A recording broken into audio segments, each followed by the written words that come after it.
प्यारे बच्चों नमस्कार। हायर मैथमेटिक्स के इस वीडियो लेक्चर में मैं आपका स्वागत करता हूं और आज के इस वीडियो लेक्चर में हम लोग वेक्टर स्पेस के टॉपिक को ख़त्म करने के बाद में एक नए टॉपिक के ऊपर बात करेंगे जिसका नाम है इनर प्रोडक्ट स्पेस। ठीक, बेसिकली जो इनर प्रोडक्ट डिफाइन होता है उसके लिए हमें एक फाइनाइट डायमेंशनल वेक्टर स्पेस की ज़रूरत होती है।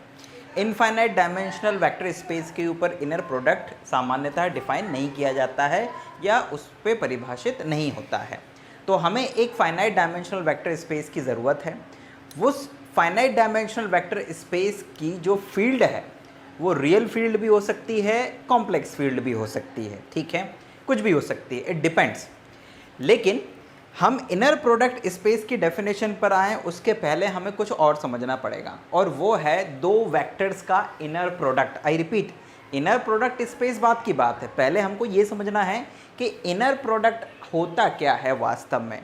तो पहले हम लोग ये समझेंगे कि what is inner product and then इसके बाद में हम लोग ये समझेंगे कि इनर प्रोडक्ट स्पेस क्या होता है। ठीक, अब लेकिन पहले हमें कुछ बेसिक्स की ज़रूरत पड़ेगी। वो बेसिक्स क्या है? बेसिकली वो कॉम्प्लेक्स नंबर्स और कॉम्प्लेक्स एनालिसिस के कुछ बेसिक हैं। जैसे आप लोगों को पता होगा कि किसी भी कॉम्प्लेक्स नंबर को हम लोग z is equals to X plus I Y से डिनोट करते हैं। z बार यानी कि this is the conjugate of that complex number, यानी कि इसका संयुग्मी, हिंदी में कहते हैं संयुग्मी, ये x माइनस आई वाई से डिफाइन होता है। आपको ये भी पता है कि कॉन्जुगेट का conjugate is equals to X plus I Y यानी कि z हो जाता है, ये भी आप लोगों को पता है। एंड देन इसके बाद आपको ये भी पता है कि जो मॉड्यूलस ऑफ z होता है यानी कि इसका मापांक हिंदी में जैसे कहते हैं, this is equals to square root of X square plus Y square, ये भी आप लोग जानते हैं। And modulus of z square is equals to X square plus Y square होता है। एंड अगर z में z बार का मल्टीप्लाई किया जाए so this is equals to, ये होता है x plus I Y into X minus I Y and this is equals to X square plus Y square यानी कि this is modulus of z square, यानी कि z into Z bar बराबर होता है मॉड्यूलस ऑफ z स्क्वायर। इन सब की ज़रूरत पड़ेगी इसलिए हम सब यहाँ पर डिस्कस कर रहे हैं। एंड सिमिलरली आप लोगों को ये भी पता है कि modulus of z1 plus z2 is less than equal modulus of z1 plus modulus of z2, ये भी आप लोगों को पता है। आप लोगों को ये भी पता है कि z1 प्लस z2 का कॉन्जुगेट इज इक्वल्स टू होता है z1 का कॉन्जुगेट प्लस z2 का कॉन्जुगेट। ठीक, एंड सिमिलरली आपको ये भी पता है कि अगर यहाँ माइनस होगा तो यहाँ उसी के अकॉर्डिंग माइनस लग जाएगा। सिमिलरली अगेन कि z प्लस z बार जब आप करते हैं तो इसका मतलब होता है x plus I Y and plus x minus I Y and this is equals to 2x। इसको नॉर्मली हम लोग क्या लिखते हैं? This is the two real part of z, है ना, यानी कि रियल पार्ट ऑफ z का 2 times is equals to z plus z bar होता है। एंड लुक स्टूडेंट्स, आपको ये भी पता है कि जब हम लोग z माइनस z बार करते हैं so this is equals to 2i and this is equals to 2 imaginary part of z, यानी कि 2 times of imaginary part of z।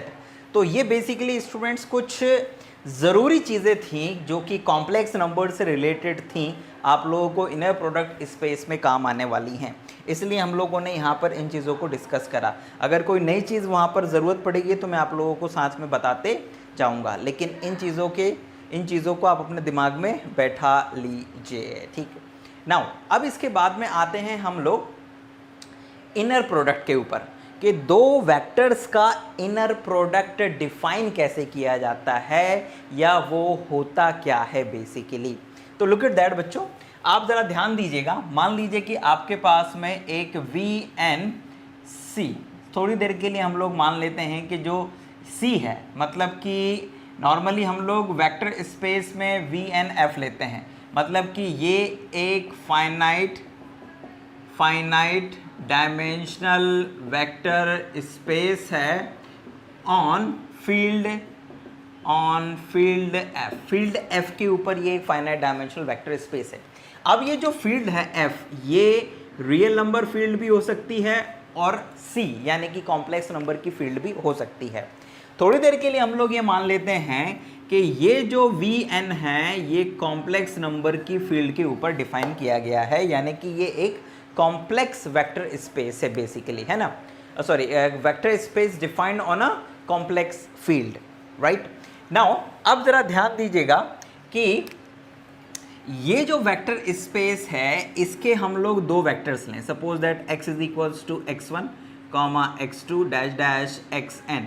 आपको ये पता है कि अगर n डायमेंशनल वेक्टर स्पेस हम लोग ले रहे हैं तो उसका कोई भी एक एलिमेंट जो है वो n टपल्स के फॉर्म में होगा, मतलब उसमें n कोऑर्डिनेट्स होंगे। तो ये हम लोगों ने इसका एक वेक्टर माना। दूसरा वेक्टर लेते हैं y and suppose that this is y1 y2 and dash dash yn।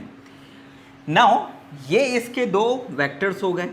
अब जो इनर प्रोडक्ट है, इनर प्रोडक्ट ऑफ वेक्टर्स, वो हम लोग डिफाइन करते हैं।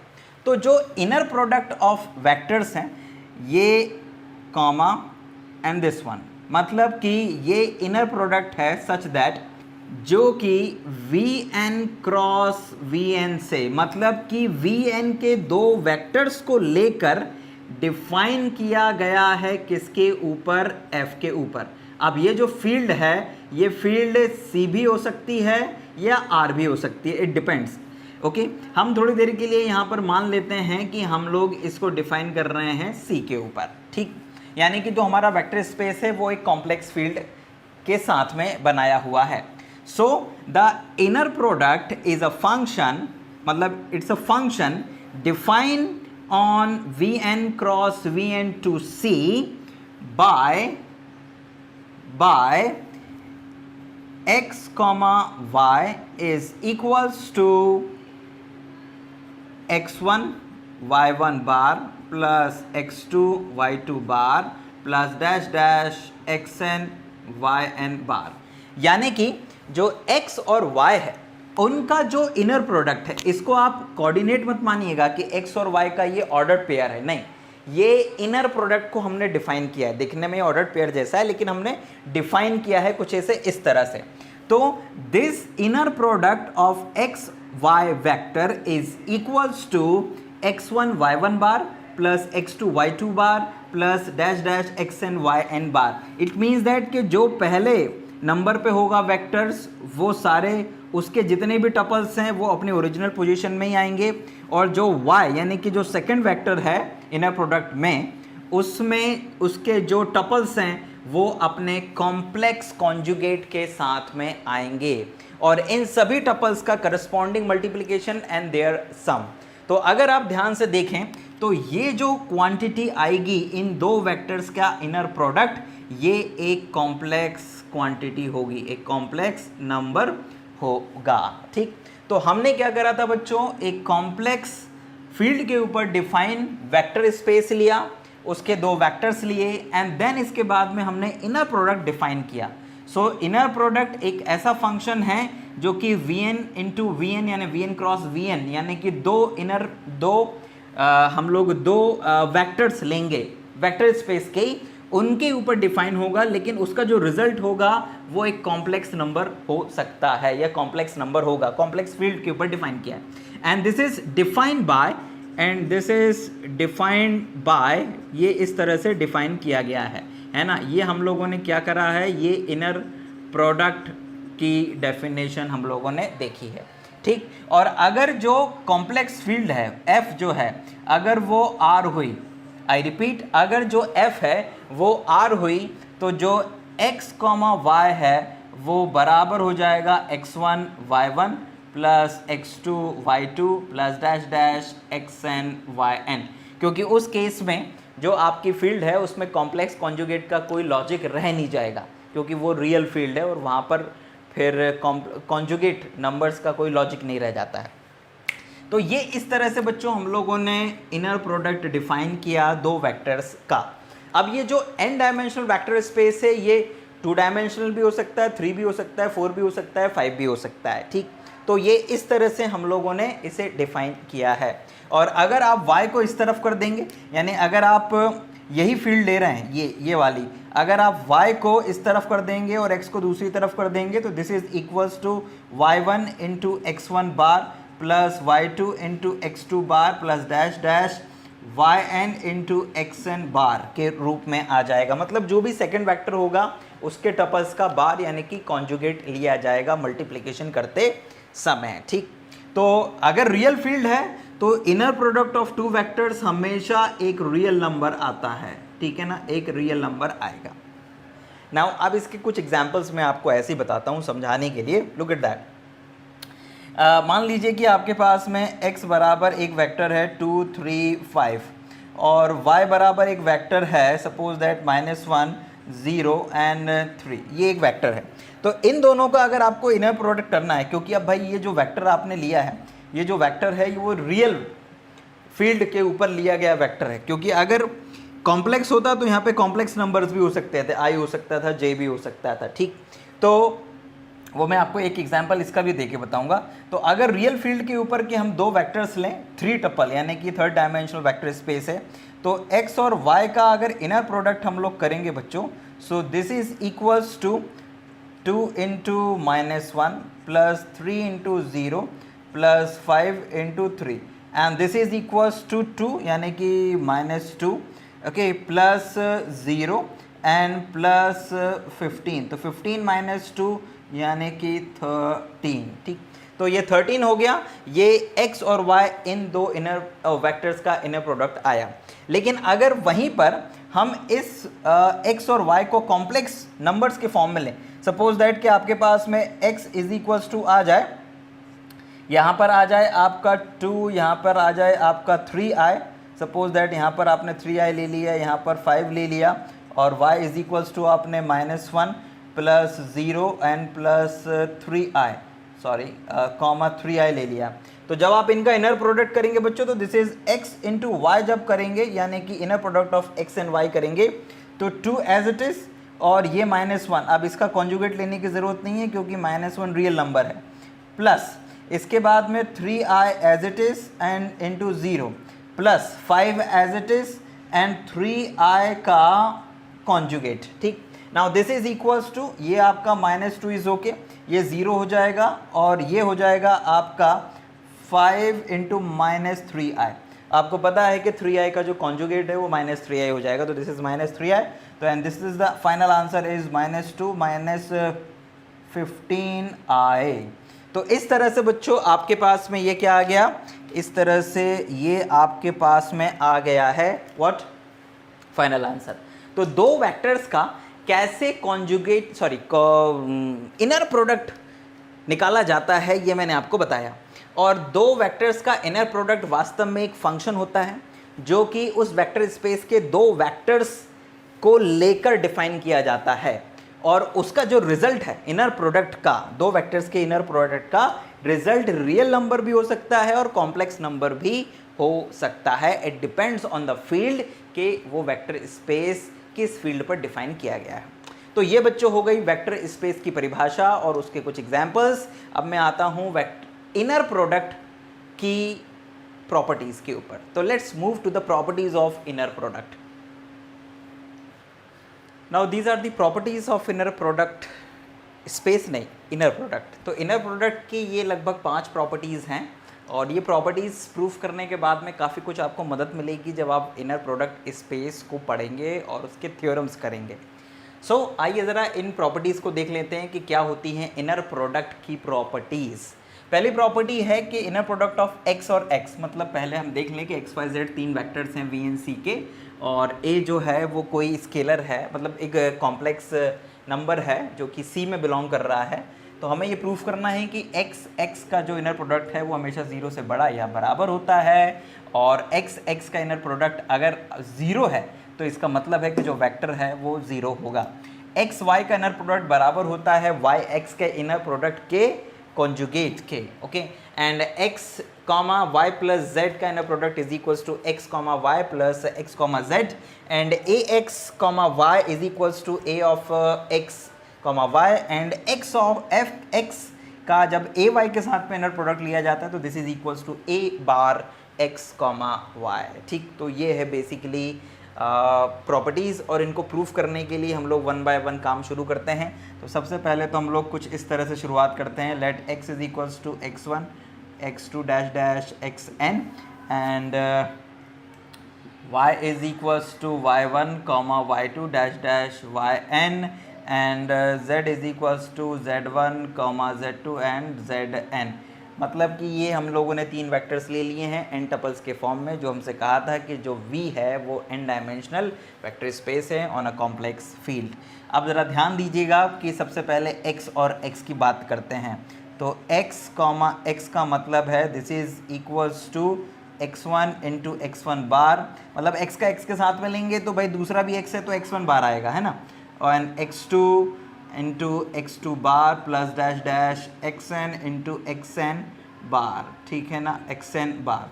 तो ये है बेसिकली अपने पास में क्या वैल्यू x का x के साथ inner product, and this is equals to by definition, आप लोग जानते ही हैं ये तो बाय डेफिनेशन हम लोगों ने किया, और जो कॉम्प्लेक्स नंबर्स में आप लोगों ने अभी समझा था, तो x1 इंटू x1 बार का मतलब होता है x1 मॉड्यूलस स्क्वायर, ठीक है ना, एंड देन इसके बाद में plus this is x2 modulus square plus dash dash xn modulus square. तो ये आपके पास में क्या आ गई है, ये वैल्यू आ गई है x की x के साथ में। नाउ लुक एट दैट, अब आपको ये पता है कि this is a positive quantity, this is a positive quantity and this is the positive quantity, ठीक। तो आप यहाँ पे लिखेंगे सिंस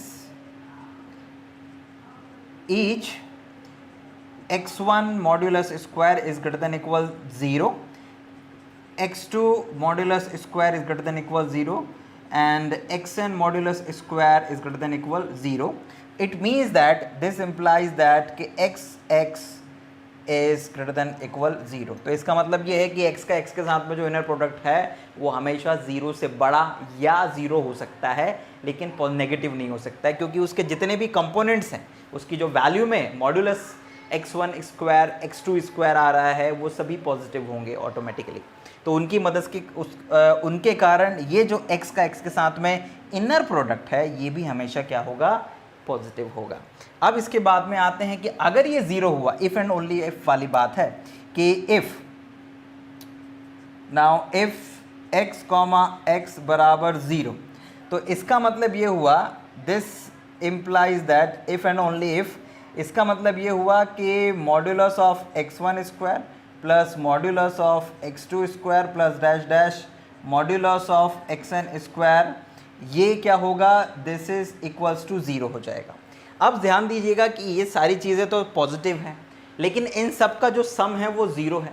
तो क्या कभी पॉजिटिव चीज़ों का सम 0 आ सकता है? नहीं आ सकता है। पॉजिटिव चीज़ों का सम 0 तभी आ सकता है जब उसमें प्रत्येक जो कंपोनेंट है वो 0 हो, या उसका जो प्रत्येक भाग है वो 0 होना चाहिए। तो this is only possible when x1 modulus square is equals to 0, when x2 modulus square is equals to 0 plus dash dash xn modulus square is equals to 0, and this possible only when x1 is equals to 0, x2 is equals to 0 dash dash xn is equals to 0। तो इसका मतलब ये हुआ कि अगर आप सारे components को कह रहे हैं कि वो 0 होंगे तभी ये 0 हो सकता है, तो इट मीन्स दैट कि x इज इक्वल्स टू 0, ठीक, if and only if x is equals to 0। So hence अगर यदि अतः अगर x और x ये 0 है तो इसका मतलब ये है कि जो वेक्टर है, सॉरी ये यहाँ पर x आएगा, अगर x का x के साथ में इनर प्रोडक्ट 0 है तो it is only possible when वो वेक्टर ही 0 हो, ठीक। तो ये आपकी पहली प्रॉपर्टी यहाँ पे प्रूफ हुई है। अब आइए ज़रा दूसरी प्रॉपर्टी प्रूफ करना शुरू करते हैं। तो लुक एट दैट, हम लोग यहाँ से राइट हैंड साइड से इसको शुरू करते हैं। तो the second proof property is, सबसे पहले आप y कॉमा x के ऊपर नज़र दौड़ाइए। तो by the definition y comma x की वैल्यू जो है वो होगी y1 x1 bar plus y2 x2 bar plus dash dash yn xn bar. अब नाउ दिस इम्प्लाइज दैट जो y का x के साथ में कॉन्जुगेट है, वो मतलब y का x का जो इनर प्रोडक्ट है उसका conjugate is equals to y1 x1 bar plus y2 x2 bar plus dash dash yn xn bar और उस पूरे का बार। ठीक है, now this is equals to, अब आपको पता है कि जो हमने अभी थोड़ी देर पहले देखा था कि z1 प्लस z2 का बार बराबर z1 बार प्लस z2 बार के इक्वल होता है। तो इसका मतलब ये हुआ कि this is equals to y1 x1 bar और फिर पूरे का बार प्लस y2 x2 बार फिर पूरे का bar plus dash dash yn xn bar और पूरे का बार। ये इस तरह से आ जाएगा। ठीक, now this is equals to, ये आपको पता है प्रोडक्ट है और उसका बार है, तो इसका मतलब ये हुआ कि this is equals to y1 into x1 y1 bar into x1 bar bar plus y2 bar into x2 का bar double bar and this is yn bar into xn double bar. और आपको ये पता है कि ये एक्चुअल में ये यहाँ पर आप ऐसे कर सकते हैं कि z1 into z2 bar is equals to z1 bar into z2 bar, ये इसके बराबर होता है। And similarly this is equals to y1 bar into x1 plus y2 bar into x2 plus dash dash yn bar into xn, ये आ जाएगा because z bar bar is equals to z के equal होता है ना, complex numbers में। And you can write this is equals to x1 into y1 bar plus x2 into y2 bar plus dash dash xn into yn बार।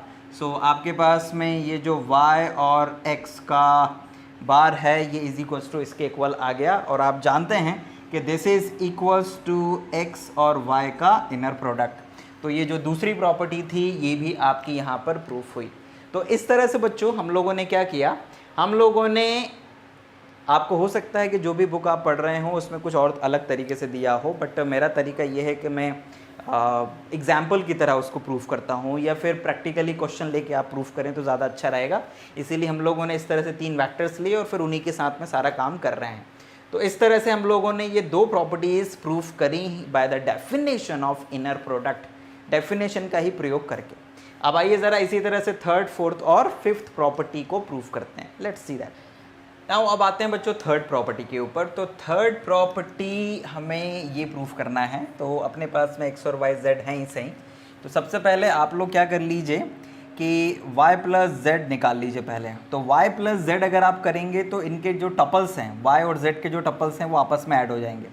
तो this is equals to y1 plus z1 comma y2 plus z2 comma and dash dash yn plus zn bracket close. तो y plus z यानी कि इन दोनों vectors का जो सम है वो उनके टपल्स के करस्पॉन्डिंग सम के इक्वल आ जाएगा। नाउ अब इसके बाद में जो आपको x y plus z, x का y प्लस z के साथ में जो इनर प्रोडक्ट निकालना था, आप उस इनर प्रोडक्ट को निकालने के लिए जाइए। Now this is equals to, जब आप ये निकालेंगे तो ये आपके पास में आएगा x1 y1 plus z1 bar plus x2 y2 plus z2 bar and plus dash dash dash, यहाँ पर आएगा xn and yn plus zn bar. ठीक, now this is equals to, आप इसको लिख सकते हो बच्चों, this is equals to x1 और y1 प्लस z1 दोनों का इंडिविजुअल बार, क्योंकि आपको पता है कि इन दोनों का बार बराबर y1 प्लस z1 का बार के बराबर है। And it is x2 y2 plus z2 के individual bar and plus dash dash it is xn and yn bar plus zn bar के इक्वल आ जाएगा ये। And now look, this is equals to, आप इनका अंदर मल्टीप्लाई कर दीजिए x1 का, x2 का और xn का, तो आपके पास में आ जाएगा this is equals to x1 into y1 bar plus x1 into z1 bar plus x2, ये ब्रैकेट लगा लीजिए यहाँ पे, plus x2 y2 bar plus x2 z2 bar plus dash dash and plus xn yn bar plus xn zn bar. अब आप इसको चाहें तो अलग अलग करके लिख सकते हैं, मतलब कि y वाले टर्म्स अलग और z वाले टर्म्स अलग, यानी कि it is x1 y1 bar plus x2 y2 bar plus dash dash xn yn बार, ये इसको आपने साथ में लिख लिया, प्लस यहाँ पर लिख दीजिए आप x1 z1 bar plus x2 z2 bar plus dash dash xn zn bar. ठीक, ये आपने लिख दिया। Now what is that? This is inner product of x and y plus this is inner product of x and z। तो आपके पास में inner product of x with y plus z is equals to inner product of xy plus inner product of xz के equal आ गया। Now अब आते हैं इसके ऊपर। तो ये दोनों बिल्कुल लॉलीपॉप टाइप के हैं, इनमें कुछ ज़्यादा दम है नहीं है, तो आइए ज़रा देख लेते हैं इनको भी। सबसे पहले आपको ax की ज़रूरत पड़ेगी, मतलब ax का इनर प्रोडक्ट y के साथ में है। तो ax का इनर प्रोडक्ट y के साथ में, तो ax का मतलब है ax1 comma ax2 comma dash dash axn, तो ये इसके इक्वल आ जाएगा बच्चों बेसिकली। और जब आप ax का y के साथ में इनर प्रोडक्ट लेंगे तो basically this is equals to ax1 y1 bar plus ax2 y2 bar plus dash dash axn yn bar के इक्वल आएगा। मतलब ax के जो एलिमेंट्स हैं, जो ax1 है ax2 है, वो सिंपली x के कोऑर्डिनेट बन गए एक तरह से, या x के टपल्स के फॉर्म में यूज़ होंगे। तो जो भी डेफिनेशन है इनर प्रोडक्ट की वो उसके ऊपर लग जाएगी, क्योंकि बार तो जो सेकंड वाला वेक्टर होता है उसके कंपोनेंट्स के ऊपर आता है। तो ये आ गया, इसमें से a कॉमन ले लीजिए, तो a कॉमन ले लेंगे, this is x1 y1 bar plus x2 y2 bar plus dash dash xn yn bar के बराबर आ जाएगा। And this is equals to finally a of x into y का इनर प्रोडक्ट। तो ax comma y is equals to a of x y के inner product के बराबर है। एंड सिमिलरली जो फिफ्थ है, अगर आप फिफ्थ को ध्यान से देखें तो बिल्कुल वो इसी की तरह ही करना है आपको। आप पहले ay बना लेंगे, तो ay आपको इसी की तरह बन जाएगा। आप चाहें तो यहाँ ax भी ले सकते थे, कोई इशू नहीं है। तो जब आप ay बनाएंगे तो this is equals to ay1 comma ay2 comma ayn के बराबर आएगा। एंड जब आप इसका x और ay का इनर प्रोडक्ट लेंगे, so this is equals to x1 ay1 bar plus x2 ay2 bar plus dash dash xn ayn bar. अब ये दोनों का बार है, तो this is equals to x1 a bar y1 bar plus x2 a bar y2 bar plus dash dash xn a bar और yn बार। अब इन सभी में से a बार कॉमन ले लीजिए आप, तो a बार ब्रैकेट के बाहर और फिर ये x1 y1 bar plus x2 y2 bar and plus dash dash xn yn bar, right. And this is equals to finally a bar और फिर ये inner product of x y बन गया। तो ये आपके पास में जो फिफ्थ प्रॉपर्टी थी वो भी प्रूफ हो गई। तो इस तरह से बच्चों यहाँ पर हमने बेसिकली क्या होता है इनर प्रोडक्ट इसको समझा, क्या होता है इनर प्रोडक्ट कॉम्प्लेक्स नंबर के वेक्टर स्पेस के ऊपर या रियल फील्ड वाले वेक्टर स्पेस के ऊपर उसको समझा। एंड देन इसके बाद में हम लोगों ने इनर प्रोडक्ट की डेफिनेशन का यूज़ करके उसकी कुछ प्रॉपर्टीज़ को प्रूफ किया। ये प्रॉपर्टीज़ आपके बहुत काम आएंगी जब आप इनर प्रोडक्ट स्पेस के एग्जांपल्स करेंगे, उसके क्वेश्चंस करेंगे, उसके थ्योरम्स करेंगे, क्योंकि बहुत हद तक उसमें भी कुछ ऐसे ही काम आपको करने पड़ेंगे। जिस तरह से आपने ये प्रूफ किया है उसी तरह से एक और रिजल्ट होता है इसमें कि x plus y comma z, यानी x प्लस वाई के साथ z का अगर इनर प्रोडक्ट लिया जाए तो दिस इज x z का inner product plus y z का इनर प्रोडक्ट। तो जिस तरह से आप लोगों ने ये थर्ड वाला यहाँ पे प्रूफ करा है उसी तरह से आप इसको भी प्रूफ कर सकते हैं। तो इनर प्रोडक्ट स्पेस में आज के इस लेक्चर में हमने ये समझा कि इनर प्रोडक्ट होता क्या है वास्तव में किसी भी n डायमेंशनल वेक्टर स्पेस के ऊपर, उसके कुछ क्वेश्चंस भी लिए, फिर हमने उसकी कुछ प्रॉपर्टीज़ ली और उनको प्रूव भी किया। तो आई होप कि ये लेक्चर आपके लिए लाभदायक रहा होगा और आपको चीज़ें समझ में आई होंगी। फिर भी कोई डाउट या क्वेरी आती है तो आप ईमेल के माध्यम से हमसे पूछ सकते हैं। हम जल्दी अगले वीडियो लेक्चर में फिर आपके सामने उपस्थित होंगे, तब तक के लिए हमें आज्ञा दीजिए। बहुत बहुत धन्यवाद। जय हिंद, वंदे मातरम।